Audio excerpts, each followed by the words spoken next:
2 ദിവസത്തെ സന്ദർശനത്തിനായി UAE-യിലെത്തിയ മോദി അബുദാബിയിൽ അഹ്ലൻ മോദി എന്ന പരിപാടിയിൽ ആയിരങ്ങളെ അഭിസംബോധന ചെയ്തു. UAE-യിൽ UPI റുപേ കാർഡ് സേവനങ്ങൾ പ്രധാനമന്ത്രിയും UAE പ്രസിഡന്റും ചേർന്ന് ഉദ്ഘാടനം ചെയ്തു. അബുദാബിയിൽ ക്ഷേത്രം യാഥാർത്ഥ്യമാക്കിയതിന് മോദി UAE പ്രസിഡന്റിന് നന്ദി പറഞ്ഞു. आज हमारे साथ minister of tolerance his excellency Sheikh Nahyan भी मौजूद है। वो भारतीय समुदाय के अच्छे मित्र और शुभचिंतक है। भारतीय समुदाय के प्रति उनका स्नेह सराहनीय है। आज इस शानदार आयोजन के लिए मैं अपने brother his highness Sheikh Mohamed bin Zayed ji का भी आभार व्यक्त करता हूं। ഷിനോജ് ഷംസുദ്ദീനുണ്ട്. ഷിനോജ്, മോദി പ്രധാനമായും പറഞ്ഞൊരു കാര്യം 3ാം തവണയും താൻ അധികാരത്തിൽ വരും, UAE ചെയ്ത കാര്യങ്ങൾക്കൊക്കെ നന്ദി പ്രകടിപ്പിച്ചുകൊണ്ടായിരുന്നു മോദിയുടെ ഒരു പ്രസംഗം. അത്രയും അഭിസംബോധന ചെയ്തുകൊണ്ട് അദ്ദേഹം സംസാരിച്ചതും അങ്ങനെ തന്നെയാണ്. മറ്റെന്തെല്ലാം വിവരങ്ങളാണ് മോദി തന്റെ പ്രസംഗത്തിൽ പറഞ്ഞത്? 65,000-ഓളം പേർ ഈ പരിപാടിയിൽ പങ്കെടുക്കുമെന്നാണ് പ്രതീക്ഷിച്ചിരുന്നത്. 44,000-ആണ് ഈ സ്റ്റേഡിയത്തിന്റെ ശേഷി. ഇത് പൂർണ്ണമായി നിറയ്ക്കാൻ കഴിഞ്ഞില്ലെങ്കിലും 25,000-ഓളം പേർ അഹ്ലൻ മോദി പരിപാടിയിൽ എത്തിയെന്നാണ് കണക്കാക്കുന്നത്. ഒരുപാട് സന്തോഷമുണ്ട്. ഒരു പ്രവാസിയായ രീതിയിൽ ഇങ്ങനത്തെ ഒരു വലിയൊരു ഇവന്റിൽ പങ്കെടുക്കാൻ പറ്റില്ല. ഒരുപാട് സന്തോഷമുണ്ട്. മോദിജി മോദിജി ഏറ്റവും നല്ലതാ. മോദിജിയാണ് നമ്മുടെ ജീവൻ. ഒത്തിരി ഇഷ്ടപ്പെടുന്നു. വളരെ ഗംഭീരമായിരുന്നു. ആദ്യമായിട്ടാണ് ജീവിതത്തിൽ നേരിട്ട് മോദി സാറിനെ കാണാൻ പറ്റിയത്. അതിൻ്റെ ഒരു എക്സൈറ്റ്മെന്റ് പറഞ്ഞു തീർക്കാൻ പറ്റുന്നില്ല. അത്രയും എക്സൈറ്റ്മെന്റ് ആയിരുന്നു. രാവിലെ മുതൽ ഞങ്ങൾ ഡ്യൂട്ടി വരെ ഒഴിവാക്കിയിട്ട് ഇവിടെ വന്നിട്ട് അതിനൊരു ഫലം കണ്ടു. വളരെ എക്സൈറ്റഡ് ആണ്. Modi, the name is enough, and the whole production was fantastic, coordination was fantastic, and I mean to have an event of this magnitude, it requires a lot of efforts, requires a lot of logistics to be put in. പ്രവാസികൾ ഇന്ത്യയുടെ അഭിമാനമാണെന്ന് മലയാളമടക്കം 4 ഭാഷകളിൽ മോദി പ്രസംഗിച്ചു. അതോടൊപ്പം ഇന്ത്യയുടെയും UAE-യുടെയും സൗഹൃദത്തെക്കുറിച്ച് അറബിയിലും മോദി പ്രഭാഷണം നടത്തി. ഇന്ന് ഉദ്ഘാടനം ചെയ്ത UPI റുപേ പേയ്മെൻറ്റ് സംവിധാനം UAE സന്ദർശിക്കുന്ന ഇന്ത്യക്കാർക്ക് തടസ്സമില്ലാതെ സാമ്പത്തിക ഇടപാടുകൾ നടത്താൻ സഹായകമാകുമെന്ന് മോദി പറഞ്ഞു. അതോടൊപ്പം നേരത്തെ പ്രഖ്യാപിച്ച ഇന്ത്യക്ക് പുറത്തെ CBSEയുടെ ഏറ്റവും വലിയ ആസ്ഥാനം ഉടൻ തന്നെ UAE-യിൽ പ്രവർത്തനം ആരംഭിക്കുമെന്നും മോദി പറഞ്ഞു. അഹ്ലൻ മോദി പരിപാടിയിൽ UAE-യുടെയും ഇന്ത്യയുടെയും സൗഹൃദത്തെ വാഴ്ത്തിക്കൊണ്ട് തുടങ്ങിയ മോദി 3ാം തവണ താൻ അധികാരത്തിൽ വരുമെന്നും അതോടെ 3ാമത്തെ ഏറ്റവും വലിയ സാമ്പത്തിക ശക്തിയായി ഇന്ത്യയെ മാറ്റുമെന്നും പ്രഖ്യാപിച്ചാണ് തൻ്റെ പ്രഭാഷണം അവസാനിപ്പിച്ചത്. ഇത് 7ാം തവണയാണ് മോദി UAE-യിൽ എത്തുന്നത്. UAE-യിൽ UPI റുപേ കാർഡുകളുടെ സേവനം ലഭ്യമാക്കുന്ന കരാറിൽ അദ്ദേഹം ഒപ്പിടുകയും അതിൻ്റെ ഉദ്ഘാടനം നിർവഹിക്കുകയും ചെയ്തു. എന്നാൽ പ്രവാസികൾക്കായി പുതിയ പ്രഖ്യാപനങ്ങളൊന്നും അദ്ദേഹത്തിൻ്റെ പ്രസംഗത്തിലുണ്ടായില്ല. സായിദ് സ്പോർട്സ് സിറ്റി സ്റ്റേഡിയത്തിൽ നിന്നും യാസിർ അറഫാത്തിനൊപ്പം ഷിനോജ് ഷംസുദ്ദീൻ, മീഡിയ 1, അബുദാബി. അബുദാബിയിൽ പണി പൂർത്തിയായ കൂറ്റൻ ഹിന്ദു ക്ഷേത്രത്തിന്റെ ഉദ്ഘാടനം നാളെ നടക്കും. വിഗ്രഹ പ്രതിഷ്ഠാ കാലത്ത് നടക്കും. പ്രധാനമന്ത്രി നരേന്ദ്രമോദിയുടെ സാന്നിധ്യത്തിൽ നാളെ വൈകിട്ടാണ് ഉദ്ഘാടന ചടങ്ങ്. പശ്ചിമേഷ്യയിലെ ഏറ്റവും വലിയ പരമ്പരാഗത ഹിന്ദു ശിലാക്ഷേത്രം കൂടിയാണിത്. അബുദാബി ദുബൈ ഹൈവേക്ക് സമീപം അബുമുറൈക്കയിൽ പണിതീർത്ത ക്ഷേത്രത്തിന് UAE എമിറേറ്റുകളെ പ്രതീകവൽക്കരിച്ച് 7 ഗോപുരങ്ങളാണുള്ളത്. ബോച്ച സന്യാസി അക്സർ പുരുഷോത്തം സ്വാമിനാരായണൻ സൻസ്തക്കത്തോടെയാണ് ക്ഷേത്രം. മഹന്ത് സ്വാമി മഹാരാജ് ചടങ്ങുകൾക്ക് നേതൃത്വം നൽകും. പൊതുജനങ്ങൾക്ക് പ്രവേശനം ഈ മാസം 18 മുതലായിരിക്കും. ഒരേ സമയം 8,000 മുതൽ 10,000 പേർക്ക് പ്രവേശിക്കാം. അബുദാബി ഭരണകൂടം സൗജന്യമായി കൈമാറിയ 27 ഏക്കർ സ്ഥലത്താണ് ക്ഷേത്രം തലയുയർത്തി നിൽക്കുന്നത്. 13 ഏക്കറിലാണ് ക്ഷേത്രം. 14 ഏക്കറിൽ പൂന്തോട്ടവും പാർക്കിങ്ങും മറ്റ് സൗകര്യങ്ങളും. 2019 ഡിസംബറിലാണ് ക്ഷേത്ര നിർമ്മാണം ആരംഭിച്ചത്. നിർമ്മാണ ചെലവ് ഏതാണ്ട് 7,000 കോടി രൂപ വരും. പിങ്ക്, വെള്ള മാർബിളിൽ കൈകൊണ്ട് കൊത്തിയെടുത്ത ശില്പങ്ങൾ ചേർത്തുവെച്ചാണ് നിർമ്മാണം. 12,550 ton red stone, 5,000 ton Italian marble എന്നിവയും നിർമ്മാണത്തിനായി ഉപയോഗിച്ചു. 1,500 തൊഴിലാളികൾ നിത്യവും നിർമ്മാണത്തിൽ പങ്കാളികളായി. രാജസ്ഥാനിലെയും ഗുജറാത്തിലെയും 2,000 ശില്പികൾ കൊത്തിയെടുത്ത ശിലകൾ കണ്ടെയ്നറുകളിൽ UAE-യിലെത്തി കൂട്ടിയോജിപ്പിക്കുകയായിരുന്നു. സ്റ്റീലോ ഇരുമ്പോ ഉപയോഗിക്കാതെയാണ് നിർമ്മാണം. പുരാണ കഥകളാൽ സമ്പന്നമാണ് ക്ഷേത്രം. രാമായണം, ശിവപുരാണം, മഹാഭാരതം, അയ്യപ്പചരിതം, ശബരിമല ക്ഷേത്രം, 18-ാം പടി, അയ്യപ്പൻ എന്നിവയും ഇവിടെ ഇതൾ വിരിയുന്നുണ്ട്. അറബ്, ചൈനീസ്, മെസപ്പൊട്ടോമിയൻ സാംസ്കാരിക മുദ്രകൾ ഉൾച്ചേർന്ന ക്ഷേത്രത്തിൽ എല്ലാവർക്കും പ്രവേശനം അനുവദിക്കും. Media 1 Abu Dhabi.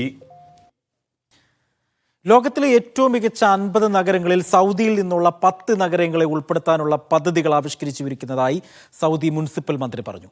പൗരന്മാർക്ക് ഉയർന്ന ക്ഷേമം സാക്ഷാത്കരിക്കുന്നതിലൂടെ മാത്രമേ ലക്ഷ്യം കൈവരിക്കാൻ കഴിയുള്ളൂ എന്നും മന്ത്രി വ്യക്തമാക്കി. റിയാദിൽ സംഘടിപ്പിച്ച ഗ്ലോബൽ സ്മാർട്ട് സിറ്റി ഫോറത്തിന് തുടക്കമായി. ഗ്ലോബൽ സ്മാർട്ട് സിറ്റി ഫോറം പ്രഥമ ഉച്ചകോടിക്ക് റിയാദിൽ തുടക്കമായി. സൗദി ആഭ്യന്തര മന്ത്രാലയത്തിന്റെയും മുനിസിപ്പൽ ഗ്രാമകാര്യ മന്ത്രാലയത്തിന്റെയും സഹകരണത്തോടെ Saudi data and artificial intelligence അതോറിറ്റിയാണ് 2 ദിനം നീണ്ടു നിൽക്കുന്ന ഉച്ചകോടി സംഘടിപ്പിക്കുന്നത്. ലോകത്തിലെ ഏറ്റവും മികച്ച 50 നഗരങ്ങളുടെ പട്ടികയിൽ സൗദിയിൽ നിന്നുള്ള 10 നഗരങ്ങളെയെങ്കിലും ഉൾപ്പെടുത്തുകയാണ് ലക്ഷ്യമെന്ന് ഫോറം ഉദ്ഘാടനം ചെയ്ത് സംസാരിച്ച മുനിസിപ്പൽ കാര്യമന്ത്രി മജീദ് അൽ ഹൊഗൈൽ പറഞ്ഞു. ഭരണം, സുസ്ഥിരത, ജനങ്ങളുമായുള്ള ആശയവിനിമയം എന്നിവ മെച്ചപ്പെടുത്തി പൗരന്മാർക്ക് ഉയർന്ന ക്ഷേമം ഉറപ്പുവരുത്തുന്നതിലൂടെയാണ് ഇത് സാധ്യമാകുമെന്നും മന്ത്രി കൂട്ടിച്ചേർത്തു. നഗരങ്ങളുടെ വളർച്ചയ്ക്കും സമൃദ്ധിക്കും നിരവധി വെല്ലുവിളികളെ അതിജയിക്കേണ്ടതുണ്ട്. മാലിന്യ നിർമ്മാർജ്ജനം, ശുചിത്വം, അടിസ്ഥാന സൗകര്യങ്ങളുടെ അഭാവം തുടങ്ങിയവ ഇതിൽ പ്രധാനമാണ്. വളർന്നുവരുന്ന ഉന്നത സാങ്കേതിക വിദ്യ ഉപയോഗിച്ച് ഇവക്ക് പരിഹാരം കണ്ടെത്തുന്നതിനാണ് മന്ത്രാലയം ശ്രമിച്ചു വരുന്നതെന്നും മന്ത്രി പറഞ്ഞു. Naushad Irikkur, media 1, Dammam.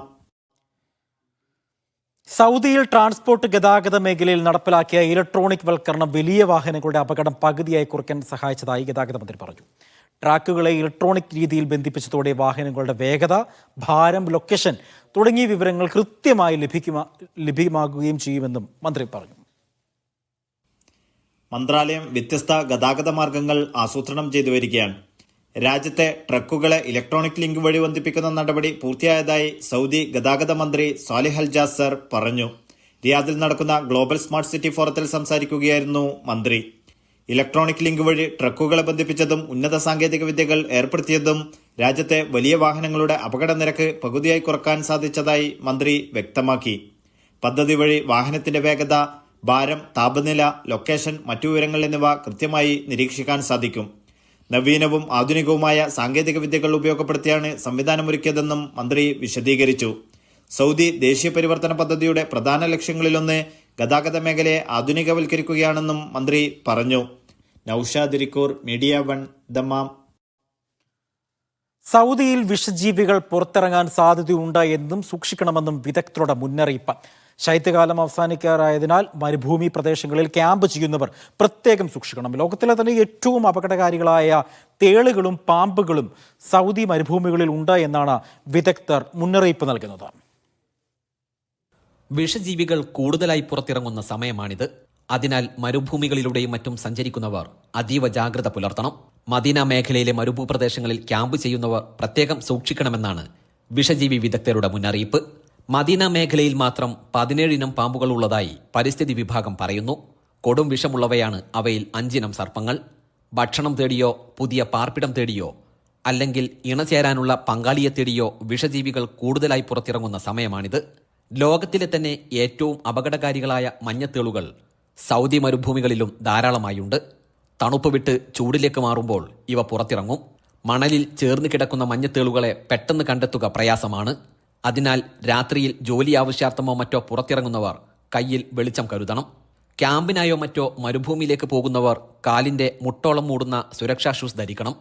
കൂടാതെ ഒരു വടി ഉപയോഗിച്ച് നിലത്ത് തട്ടിക്കൊണ്ട് നടക്കുന്നത് മനുഷ്യ സാന്നിധ്യം തിരിച്ചറിയാൻ പാമ്പുകളെ സഹായിക്കും.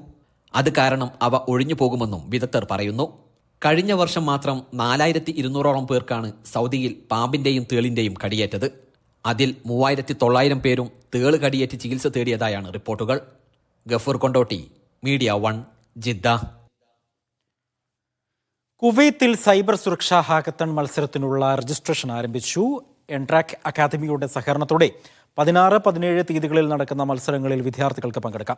സൈബർ കുറ്റകൃത്യങ്ങൾ തടയാനായി നൂതന മാർഗങ്ങളും സാങ്കേതിക ആശയങ്ങളും വികസിപ്പിക്കുകയാണ് ഹാക്കത്തണിന്റെ ലക്ഷ്യം. 2 ഘട്ടമായാണ് മത്സരങ്ങൾ നടത്തുക. ഹാക്ക് ദ ബോക്സ് പ്ലാറ്റ്ഫോം ഉപയോഗിച്ച് വിദ്യാർത്ഥികൾ ആദ്യ ദിവസം CTF ചലഞ്ചിൽ പങ്കെടുക്കാം. രണ്ടാം ദിനം സൈബർ സുരക്ഷയുമായി ബന്ധപ്പെട്ട വിഭാഗത്തിലായിരിക്കും മത്സരം ഉണ്ടാകുകയെന്ന് അബ്ദുള്ള അൽ സലീം സെന്റർ അറിയിച്ചു. ലോകത്തിലെ ഏറ്റവും മികച്ച മന്ത്രിക്കുള്ള പുരസ്കാരം ഖത്തർ പൊതുജനാരോഗ്യ മന്ത്രി ഡോക്ടർ ഹനാൻ മുഹമ്മദ് അൽ കുവൈരിക്ക് ദുബായിൽ നടന്ന വേൾഡ് ഗവൺമെന്റ് സമ്മിറ്റിലാണ് പുരസ്കാരം സമ്മാനിച്ചത്. ലോകത്തിന്റെ വിവിധ ഭാഗങ്ങളിൽ നിന്നുള്ള മന്ത്രിമാരിൽ നിന്നാണ് പ്രവർത്തന മികവിന് ഖത്തർ ആരോഗ്യമന്ത്രി പുരസ്കാരം സ്വന്തമാക്കിയത്.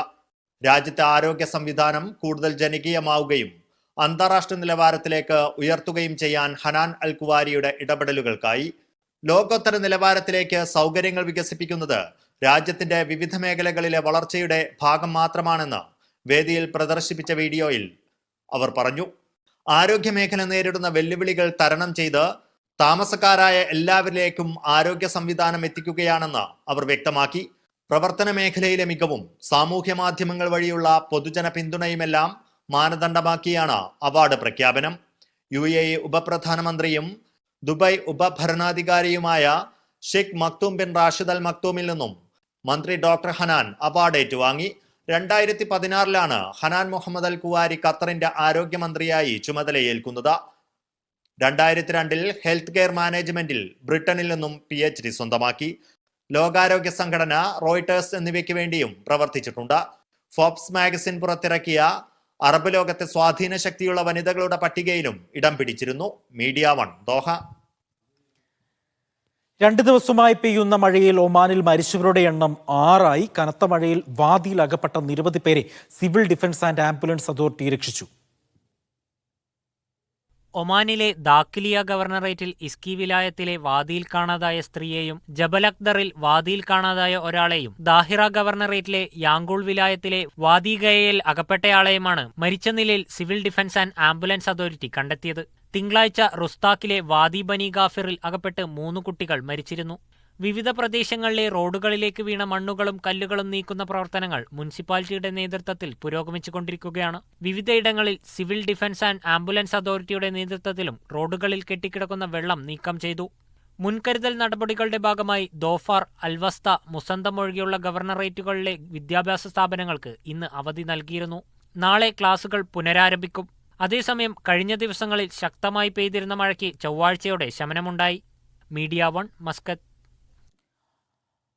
ഒമാനിൽ കനത്ത മഴയെ തുടർന്നുണ്ടായ ഒഴുക്കിൽപ്പെട്ട ആലപ്പുഴ സ്വദേശി മരിച്ചു. അരിക്കുറ്റി സ്വദേശി അബ്ദുൾ വാഹിദാണ് ഒമാനിലെ ഇംബ്രയിൽ മരിച്ചത്. ബർക്കയിൽ സ്വകാര്യ സ്ഥാപനത്തിൽ ജോലി ചെയ്തു വരുന്ന വാഹിദ തിങ്കളാഴ്ച വാഹനവുമായി സൂറിൽ പോയി വരുന്നതിന് ഇടയിലാണ് കുത്തിയൊലിക്കുന്ന വാദിയിൽ അകപ്പെട്ടുകയായിരുന്നു. വാഹിദിന്റെ കൂടെ ഉണ്ടായിരുന്ന ഒമാനി പൗരൻ രക്ഷപ്പെട്ടു. അധികൃതരുടെ മുന്നറിയിപ്പ് ലംഘിച്ച് വാദിയിൽ ഇറങ്ങിയ 36 പേരെ റോയൽ ഒമാൻ പോലീസ് അറസ്റ്റ് ചെയ്തു. ദാഖിലിയ ഗവർണറേറ്റിലെ വിവിധ വാദികളിൽ ഇറങ്ങിയവരെയാണ് പോലീസ് പിടികൂടിയത്. ഇവർക്കെതിരെ നിയമ നടപടികൾ പൂർത്തീകരിച്ചു വരികയാണെന്ന് റോയൽ ഒമാൻ പോലീസ് അറിയിച്ചു. ഇംബ്രയിലെ വാദിയിൽ വാഹനത്തിൽ കുടുങ്ങിയ 7 അംഗ കുടുംബത്തെയും സീനാവാലയെ ലിവയിലെയും വാദികളിൽപ്പെട്ട 2 civil defence and ambulance authority രക്ഷിച്ചു. എല്ലാവരുടെയും ആരോഗ്യനില തൃപ്തികരമാണെന്ന് അധികൃതർ വ്യക്തമാക്കി. കുവൈത്തിൽ ദേശീയ ദിനത്തിനോടനുബന്ധിച്ച് വാട്ടർ ഗണ്ണുകളുടെ വിൽപ്പന നിരോധിക്കുവാൻ തുടങ്ങിയ അധികൃതർ. മുൻ വർഷങ്ങളിൽ വാട്ടർ പിസ്റ്റളുകളും വാട്ടർ ബലൂണുകൾ കൊണ്ടുള്ള ആഘോഷങ്ങൾക്ക് നിരവധി പേർക്ക് പരിക്കേറ്റിരുന്നു. വാട്ടർ ബലൂൺ ഉപയോഗം പരിസ്ഥിതി സംരക്ഷണ നിയമത്തിന്റെ ലംഘനമാണെന്നും നിയമം ലംഘിക്കുന്നവർക്ക് 5000 ദിനാർ വരെ പിഴയോ 3 വർഷം തടവോ ലഭിക്കാമെന്ന കുറ്റമാണെന്നും പരിസ്ഥിതി പോലീസ് അറിയിച്ചു. ആഘോഷവേളയിൽ വെള്ളം പാഴാക്കുന്നതിനെതിരെ നേരത്തെ വൈദ്യുതി ജല മന്ത്രാലയം ബോധവൽക്കരണ ക്യാമ്പയിനും ആരംഭിച്ചിരുന്നു. ആരോഗ്യകരമായ ജീവിതശൈലിയുടെ പ്രാധാന്യം പകർന്ന ഖത്തറിൽ കായിക ദിനാഘോഷം. അമീർ Sheikh Tamim bin Ahmad Al Thani അടക്കമുള്ളവർ കായിക ദിനാഘോഷത്തിൽ പങ്കാളിയായി. എല്ലാ കായിക ദിനാഘോഷങ്ങളിലും വ്യത്യസ്തമായ കായിക ഇനങ്ങളിൽ പങ്കുചേർന്ന് യുവതലമുറയ്ക്ക് പ്രചോദനമാകുന്ന അമീർ ഇത്തവണയും പതിവ് തെറ്റിച്ചില്ല. പർപ്പിൾ ഐലൻഡിന്റെ തീരത്ത് തുഴച്ചിൽ നടത്തിയാണ് അമീർ ദേശീയ കായിക ദിനത്തിന്റെ ഭാഗമായത്. കായികക്ഷമത നിലനിർത്താനും വ്യായാമവും ആരോഗ്യ ചിന്തകളും സജീവമാക്കി മികച്ച സമൂഹത്തെ കെട്ടിപ്പടുക്കുന്നതിനുമുള്ള സന്ദേശം എല്ലാവരിലേക്കും എത്തിക്കുന്നതാണ് അമീറിന്റെ പങ്കാളിത്തം.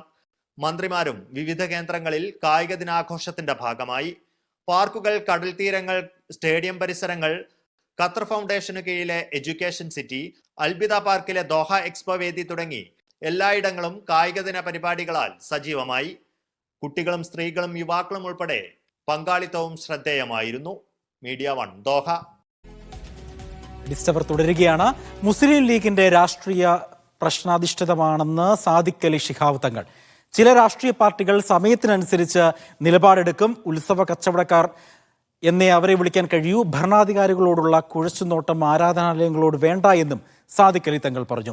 ആരാധനാലയങ്ങൾ സംരക്ഷണ നിയമം പാലിക്കുക എന്നാവശ്യപ്പെട്ട് മലപ്പുറത്ത് മുസ്ലിം യൂത്ത് ലീഗ് ഡേ നൈറ്റ് മാർച്ചിൽ സംസാരിക്കുകയായിരുന്നു അദ്ദേഹം.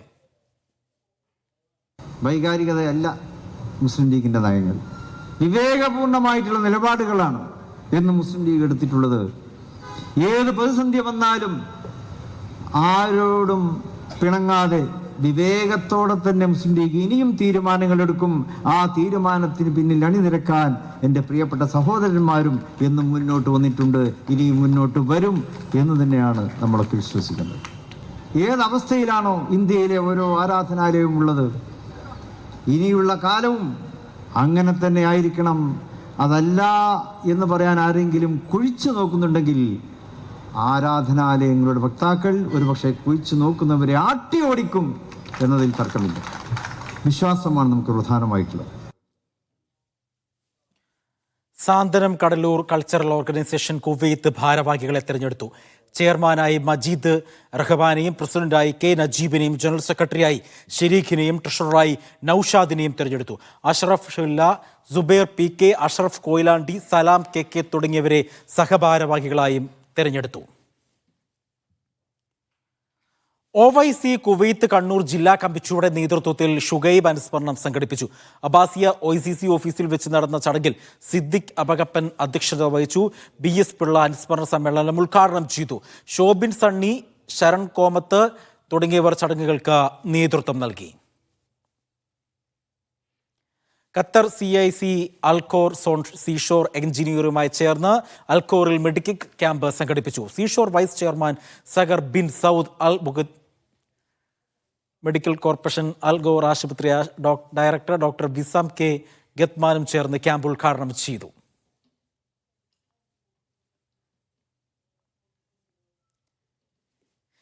KMCC ഖത്തർ സംസ്ഥാന കായിക വിഭാഗം സംഘടിപ്പിച്ച ബാഡ്മിന്റൺ ടൂർണമെന്റിൽ അദലൻ അക്കാദമിയും മണ്ഡലം വിഭാഗത്തിൽ കൂത്തുപറമ്പ് മണ്ഡലവും ജേതാക്കളായി. ഫൈനലിൽ അദലൻ അക്കാദമിയുടെ റാസു സീദാൻ സഖ്യം നേരിട്ടുള്ള സെറ്റുകൾക്കാണ് NVVN-BBSന്റെ ആദർശ് റിസ്വാൻ സഖ്യത്തെ പരാജയപ്പെടുത്തിയത്. 3 സെറ്റ് നീണ്ടുനിന്ന മത്സരത്തിൽ KMCC കൂത്തുപറമ്പ് KMCC പൊന്നാനിയെ പരാജയപ്പെടുത്തിയാണ് ജേതാക്കളായത്. വിജയികൾക്കുള്ള ട്രോഫികൾ president doctor Abdul Samad, general secretary Salam Nalakath, Muslim League Maharashtra സംസ്ഥാന ട്രഷറർ CH ഇബ്രാഹിം കുട്ടി എന്നിവർ വിതരണം ചെയ്തു. കേരള സർക്കാർ മലയാള മിഷന്റെ സുഗന്ധാഞ്ജലി പുരസ്കാരം ബഹ്റിൻ കേരളീയ സമാജത്തിന് ലഭിച്ചു. പ്രവാസി ലോകത്തെ ഭാഷാ പ്രവർത്തനങ്ങൾക്കുള്ള മികച്ച പിന്തുണ നൽകുന്ന പ്രവാസി സംഘടന എന്ന നിലയിലാണ് സമാജത്തിന്റെ പുരസ്കാരം. 1 ലക്ഷം രൂപയും പ്രശസ്തി ഫലകവും അടങ്ങുന്നതാണ് പുരസ്കാരം. മാതൃഭാഷാ പഠനത്തിനായി കഴിഞ്ഞ 40 വർഷത്തിലധികമായി ബഹ്റിൻ കേരളീയ സമാജത്തിൽ മലയാളം പാഠശാല പ്രവർത്തിക്കുന്നുണ്ട്. സമാജത്തിന്റെ പ്രവർത്തനങ്ങൾക്കുള്ള അംഗീകാരമാണിതെന്നും സമാജത്തിലെ എല്ലാ ഭാഷാ പ്രവർത്തകർക്കും അംഗങ്ങൾക്കുമായി പുരസ്കാരം സമർപ്പിക്കുന്നുവെന്നും സമാജം പ്രസിഡന്റ് PV രാധാകൃഷ്ണൻ പിള്ള പറഞ്ഞു. ലുലു ഗ്രൂപ്പ് ഒമാൻ ചീഫ് അക്കൗണ്ടന്റും തൃശൂർ സ്വദേശിയുമായ വലിയകത്ത് വീട്ടിൽ അബ്ദുൾ റസാഖ് നാട്ടിൽ അന്തരിച്ചു. എറണാകുളത്തെ സ്വകാര്യ ആശുപത്രിയിലായിരുന്നു അന്ത്യം. ഏതാനും ദിവസങ്ങൾക്ക് മുൻപ് മസ്കത്തിൽ വെച്ച് ഹൃദയാഘാതം ഉണ്ടാവുകയും തുടർന്ന് മസ്കത്തിലെ തന്നെ സ്വകാര്യ ആശുപത്രിയിൽ ചികിത്സ തേടുകയും ചെയ്തിരുന്നു. തുടർന്ന് കഴിഞ്ഞ ദിവസമാണ് എയർ ആംബുലൻസിൽ കൊച്ചിയിലെ ആശുപത്രിയിലേക്ക് മാറ്റിയത്. Indian Islahi centre Oman national committee vice പ്രസിഡന്റായിരുന്നു Abdul Razak. Kuwait Kerala Muslim association Ahmadi branch ഭാരവാഹികളെ തെരഞ്ഞെടുത്തു. ഫഹീൽ ഓഡിറ്റോറിയത്തിൽ വെച്ച് നടന്ന ജനറൽ ബോഡി യോഗത്തിൽ മുഹമ്മദ് അലി കടിഞ്ഞുമൂല അധ്യക്ഷത വഹിച്ചു. പ്രസിഡന്റായി ഹാരിസ് PM-നെയും ജനറൽ സെക്രട്ടറിയായി KT റഫീഖിനെയും ട്രഷററായി സിയാദ് KPയെയും തെരഞ്ഞെടുത്തു. K ബഷീർ തെരഞ്ഞെടുപ്പുകൾക്ക് നേതൃത്വം നൽകി. Firoz T Nasar, MD Basheer, CM Ashraf, Saleem Komancheri, Abdul Rasheed, Muhammad Yaseen എന്നിവരെ സഹഭാരവാഹികളായും തെരഞ്ഞെടുത്തു. Medex medical care CEO Muhammad Ali KC Rafeeq, Muhammad Navas, Abdul Kalam Moulavi, MB Sulfikar എന്നിവർ ആശംസകൾ നേർന്നു. KFAF മാസ്റ്റേഴ്സ് ലീഗ് പുരോഗമിക്കുന്നു. കഴിഞ്ഞ ദിവസം നടന്ന ഗ്രൂപ്പ് മത്സരങ്ങളിൽ soccer Kerala, Al Shabab, Sparks FC, Malappuram brothers, silver stars FC എന്നിവർ വിജയിച്ചു. ആദ്യ മത്സരത്തിൽ മലപ്പുറം ബ്രദേഴ്സ് സെഗ്രോ കേരള ചലഞ്ചേഴ്സിനെയും, രണ്ടാം മത്സരത്തിൽ അൽ ഷക്കാബ് FC മൈക്ക് കുവൈത്തിനെയും, മൂന്നാം മത്സരത്തിൽ സോക്കർ കേരള ചാമ്പ്യൻസ് FCയെയും പരാജയപ്പെടുത്തി. തുടർന്ന് നടന്ന മത്സരത്തിൽ സിൽവർ സ്റ്റാർ ഫഹാഫീൽ ബ്രദേഴ്സിനെ തോൽപ്പിച്ചു. Big boys FC, flowers FC ടീമുകൾ തമ്മിലുള്ള മത്സരം സമനിലയിൽ അവസാനിച്ചു. ജിനീഷ് C ജോസ് മുഖ്യാതിഥിയായിരുന്നു. ആമിർ, സാദിഖ്, ഗോപിനാഥൻ, സജീവാനന്ദ്, വിപിൻ, അനീഷ് കുമാർ എന്നിവരെ മികച്ച കളിക്കാരായി തെരഞ്ഞെടുത്തു. മത്സരങ്ങൾക്ക് KFAF മാനേജ്മെന്റ് ഭാരവാഹികൾ നേതൃത്വം നൽകി. ഏഷ്യൻ കപ്പിൽ ഖത്തർ മുത്തമിട്ടതിന്റെ ആവേശം കോഴിക്കോട് അരിയടത്ത് പാലത്തെ ഹൈടെക് മെഡിസിറ്റി ഹോസ്പിറ്റലിൽ ചികിത്സയ്ക്കായി വന്ന ഖത്തർ പൗരനായ സയ്യിദ് അബ്ദുൾ അസീസും അബ്ദുള്ള ഷഹീൻ അൽ ഖാനും എന്നിവരാണ് രാജ്യത്തിന്റെ വിജയം ആഘോഷിച്ചത്. കേക്ക് മുറിച്ചുകൊണ്ട് ആഘോഷ പരിപാടിയിൽ ചികിത്സയിൽ കഴിയുന്ന ഒമാൻ, സൗദി അറേബ്യ, UAE പൗരന്മാരും പങ്കെടുത്തു. Hospital management director doctor Febina Sultana ചടങ്ങിന് നന്ദി പറഞ്ഞു. ഇടവേള. ഡ്രൈവിംഗ് സ്കൂളുകാരുമായുള്ള ചർച്ചയ്ക്കിടെ ട്രാൻസ്പോർട്ട് കമ്മീഷണറെ രൂക്ഷമായി വിമർശിച്ച് ഗതാഗത മന്ത്രി KP ഗണേഷ് കുമാർ. ഏപ്രിലിൽ ഓട്ടോമാറ്റിക് ഡ്രൈവിംഗ് ടെസ്റ്റ് കേന്ദ്രങ്ങൾ തുടങ്ങണമെന്ന കേന്ദ്ര നിർദ്ദേശമുള്ളതിനാൽ ട്രാൻസ്പോർട്ട് കമ്മീഷണർ മന്ത്രി ധരിപ്പിച്ചിരുന്നു. എന്നാൽ ചർച്ചയ്ക്കിടെ ഈ നിർദ്ദേശം ഉത്തരവായി കേന്ദ്ര സർക്കാർ ഇറക്കിയിട്ടില്ലെന്ന് S ശ്രീജിത്ത് സമ്മതിച്ചു. ഇതാണ് മന്ത്രിയെ പ്രകോപിപ്പിച്ചത്. തുടർന്ന് ട്രാൻസ്പോർട്ട് കമ്മീഷണറോട് മന്ത്രി വിശദീകരണം ആവശ്യപ്പെട്ടു.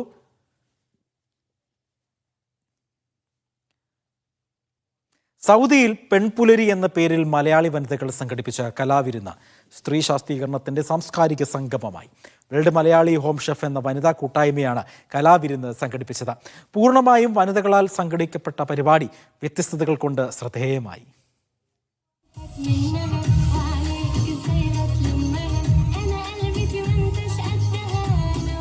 പൂർണ്ണമായും ജിദ്ദയിലെ മലയാളി വനിതകളാൽ സംഘടിപ്പിക്കപ്പെട്ട വ്യത്യസ്തമായൊരു പരിപാടിയായിരുന്നു പെൺപുലരി. സംഘാടകരും അതിഥികളും കലാപ്രതിഭകളും എല്ലാം സ്ത്രീകൾ മാത്രം. World Malayali home chef Jeddah ചാപ്റ്ററിന്റെ ആഭിമുഖ്യത്തിൽ ജിദ്ദ ഇന്ത്യൻ കോൺസുലേറ്റ് അങ്കണത്തിലായിരുന്നു വനിതകൾ വ്യത്യസ്തമായ ഈ കലാവിരുന്നൊരുക്കിയത്. World Malayali home chef founder Raseela Sudheer പരിപാടി ഉദ്ഘാടനം ചെയ്തു. സ്ത്രീകൾ നാനാ തുറകളിലും ഇടപെട്ടുകൊണ്ട് എല്ലാ തലങ്ങളിലേക്കും ഉയർന്നു വരണമെന്നും സ്നേഹവും സൗഹൃദവും ഊട്ടിയുറപ്പിച്ച് സമൂഹത്തിൽ മാതൃകയായി ജീവിക്കണമെന്നും അവർ പറഞ്ഞു. ചലച്ചിത്ര നടിയും ഗായികയുമായ അനാർക്കലി മരക്കാരും പാർവതി മേനോനും മുഖ്യാതിഥികളായിരുന്നു. ജിദ്ദയിലെ വിവിധ ഗായകരും നിരവധി ഗാനങ്ങൾ ആലപിച്ചു. വൈവിധ്യങ്ങളായ നൃത്യങ്ങളും സാമൂഹിക സന്ദേശം ഉൾക്കൊള്ളുന്ന സ്കിറ്റുകളും ചിത്രീകരണങ്ങളും കൊണ്ട് സമ്പന്നമായിരുന്നു കലാവിരുന്ന്.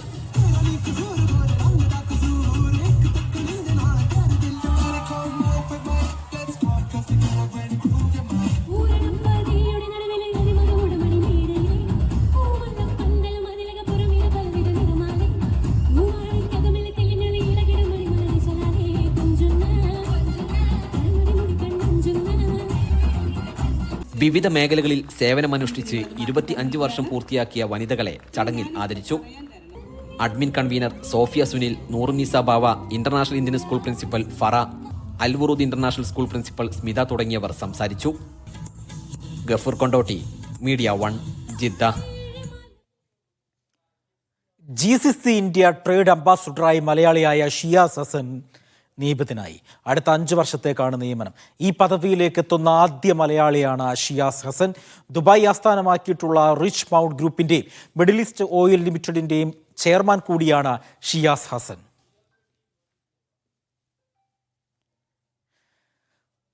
ഇടവേള.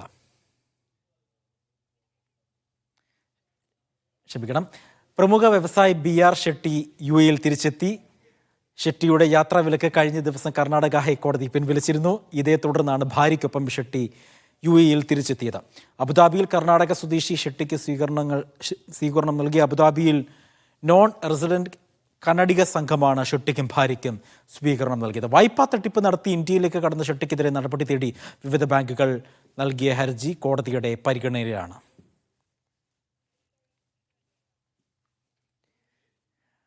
ഇനിയും കാലാവസ്ഥ റിപ്പോർട്ട് നോക്കാം.